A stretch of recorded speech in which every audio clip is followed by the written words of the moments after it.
All right, welcome back with Mr. P Helps with Algebra. This is Unit 2, Topic 2, Lesson 12.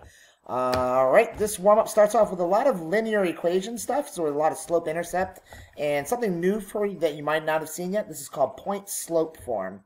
Another way of writing a linear equation. There are multiple ways of writing linear equations. It's not just slope-intercept form. So this is going to start off with a very easy part of the warm-up, and then it's going to get a little bit more difficult when we get down here at the very bottom. The very first question is simply, they give you a slope. M means the slope. Y is the output. That's the answer. That's the solution. Equals the slope times the input. That's the number you're putting into it. Plus the y-intercept. That's wherever it hits the y-axis. So they're giving you the slope, they're giving the y-intercept, and all you got to do is put it together. That's it. Y equals negative 7x plus 4. Done. There's no work to do here for these first three questions. So the second question is going to be y equals 3/8. It's always slope times x plus y-intercept. Since it's a negative, I write minus. Now you could write plus negative 3, and that'd be the exact same thing. I just tend not to do that because I like to eliminate less symbols as possible. So this is going to be y equals 16x minus 1/5. All right, so like I said, there's no really work to do there. All you got to do is substitute it in. Down here, now we're going to take these numbers and plug them into this format, and this is called point-slope form. It's not something we use as much as slope-intercept, but it is good when you're given a point and a slope. Yes, I know that kind of just makes sense, doesn't it? So y, the given y is just y. It's not y sub 1, not y sub 2, because we don't know what y is. So this is going to be y minus y sub 1. Well, the y sub 1 is, the only given point is negative 7. So y minus negative 7 would be the same as y plus 7, because leave, change. Minus a negative is the same as plus. Equals the slope, which is 9, times x minus x1. Well, it's x minus 0. I'm going to write x minus 0, but in the future, I'll probably just write x, because x minus nothing is still just x.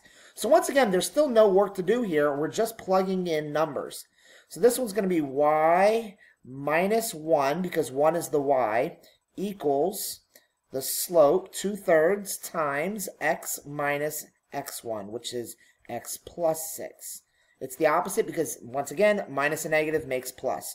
And last one, we've got y minus 11 equals negative 5, the slope, times x minus 4. All right, so the last one I told you this was actually going to require a little bit of work, because what's different about this question and these is they didn't give us the slope. So the first thing I got to do is I got to find the slope before I can write it into the equation. 10 minus negative 5 is 15. And negative 3 minus 2 more makes negative 5. So that means the slope is negative 3. All right, so I know I told you in class that you're not supposed to simplify, at least you're not supposed to simplify improper fractions to a mixed number. That's what I said. But you can simplify it to a whole number. That's fine. Now that I've got negative 3 as the slope, now I can take one of these points, plug it back into the equation, and solve. It doesn't matter which point I choose. I'm going to choose this one just because, you know what? I don't know, I like it. Looks better. So y minus 10 equals negative 3 times x plus 3. Done. I did the same thing I did up here for 4, 5, and 6. 0 minus negative 9 is 9. 3 minus 0 is 3. That means the slope is 3. Now I'm ready to plug that in. That's going to be y minus 0 equals 3 times x minus 3. Were you able to tell which point I used? You should have been. You should have noticed that I used this point. I put the 0 here, and I put the 3 there. And last but not least, 1 minus 8 is negative 7. 3 minus negative 4 is 3 plus 4, which is positive 7. So that means the slope is negative 1. Okay, so that worked out nice. And then I'm going to say y minus 8 equals negative 1 times x plus 4. And once again, were you able to tell which point I used? It should be pretty obvious because you can tell that by the numbers. I used this point. All right, so let's get into this lesson. In this lesson, it's going to require too much work because this lesson is really more about understanding that there are different ways, multiple ways to represent equations. And it's a story. It's talking about Zach and Sion, and they're both given this sequence of numbers, which in this case is a picture that shows a sequence. So this happens to have 7 blocks, and then this one's going to be 6 more, so I believe it's 13 blocks, and then this one I believe ends up being 19 blocks. Because what's happening is they're adding 2 blocks on the left and the right, and they're adding 1 block on the top and the bottom each pattern. All right, so 3, 4, 5, 6, 7. Yep, that's got to be right. So Zach says that this is the equation. 6, which happens to represent the pattern, times the n plus 1. 1 would have been the 0th term, if you notice. So sounds like Zach's got a right answer. Then I look at Sion's and I say, well, 6, that makes sense because that's the pattern. And plus 1 and more. So maybe that 1 represents the one in the middle. And then it's n plus 1 because that would be the next term. And that is absolutely true also. Now, what you're going to notice here is they have kind of a difference of opinion on something. There is one difference here. Zach considers this the first term, whereas Sion is considering this the 0th term. Now, who is right? Actually, they're both right. So it's actually kind of an interpretation. Which one, what do you think this is? Because it doesn't really say in the question, it doesn't really tell us that this is the first pattern. So it's kind of an interpretation here. So what do we think is true? She's trying to say that the 0th term has 7 blocks. All right, so that's the answer to that question. So moving on to the next page, same thing. So we've got a line here, and Sion thinks that this is the equation, and Zach thinks that this is the equation. And they're actually both right. And this is actually a good introduction to quadratics, which we don't do until Unit 4, which is still a ways away. It's still maybe a month away. But in quadratics, these are both, once again, they're both right again. So these two are points. So they had a hard time telling where this line hit the y-axis. That was the whole point of this. We're trying to figure out where does it hit at. So what she did was she noticed that negative 9, 2 was a point on the line. And she also noticed that negative 15, 5, which I'm not quite sure. I'm going to say that that's right there. And then she figured out the slope is down 1, right 2. Down 1, right 2. Down 1, right 2. Down 1, right 2. Down 1, right 2. All right, looks like that's right. So she's correct there. So that's where the slope came from. Now, where does the 9 come from and where does the 2 come from? It actually comes from this point. Now, I told you this is a lot like quadratics. Quadratics, you're going to find out later, are always x minus h squared plus k. And what you're going to find out in quadratics is that this is always the opposite of what you would think. It's the same thing here. Now, why is it plus 9? Because whatever's in the parentheses is always the opposite. So this is negative 9. It actually becomes plus 9. It's going to be the same way for quadratics. It's going to be the same way for absolute value functions as well. Whatever's on the inside is always going to be the opposite. And then the 2 is right here. So that works. You put the slope on the outside, and you can use any point. This is technically coming from point-slope form, which is that's why I just showed you the warm-up I did, so that works. All right, so down here, you're going to notice the exact same thing. So if I say the opposite of 9, negative 9, is positive 9, so that would be positive 9 would be this way, and you would go down 7, and wouldn't you know, that point is also on the same line. Anytime you have a point and a slope that's on the line, then you know that that equation is going to be exactly the same.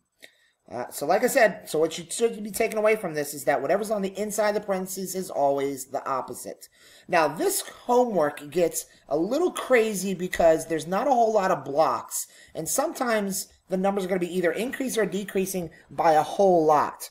So the beginning value of the function is 5, and its value is 3 units smaller each stage. Well, if I know if it's decreasing by 3 each time, I now know that I'm dealing with a linear function. All right, so the first thing I'm going to do is create myself a Cartesian graph. I put the origin right here. It really doesn't matter too much. And I'm going to make each block worth 2. 2, 4, 6, 8, 10. I'm going to call this 10. 2, 4, 6, 8, negative 10. Now knowing that each block is 2. 1, 2, 4, 5. That means that's the starting point. The beginning value is 5. And then each value after it's going to be 3 blocks lower. So the next one's going to be 3 blocks lower. If that's 5, that would be 2. That would be right there. The next one would be negative 1. That would be right, whoops, right there. Okay, so you can kind of see it. Yes, I know I'm going by 2's, and there is the equation. So where is that? So it started at 5, so it would be y equals, starts at 5, and it decreased by 3 per stage. And we say x is the amount of stages. 11. Maybe it's easier to come up with the equation first rather than coming up with the illustration. So I'm going to eliminate this.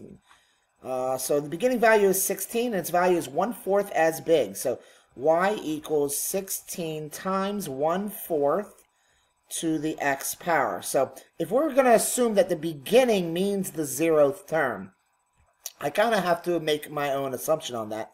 Because sometimes when you see a sequence of numbers, you think, hey, that's the first term because it's the first one listed in the sequence. 16, I'm going to have to be, once again, be kind of creative here. I'm going to make each block this time worth 4. 4, 8, 12, 16, 20. That means this would be negative 20.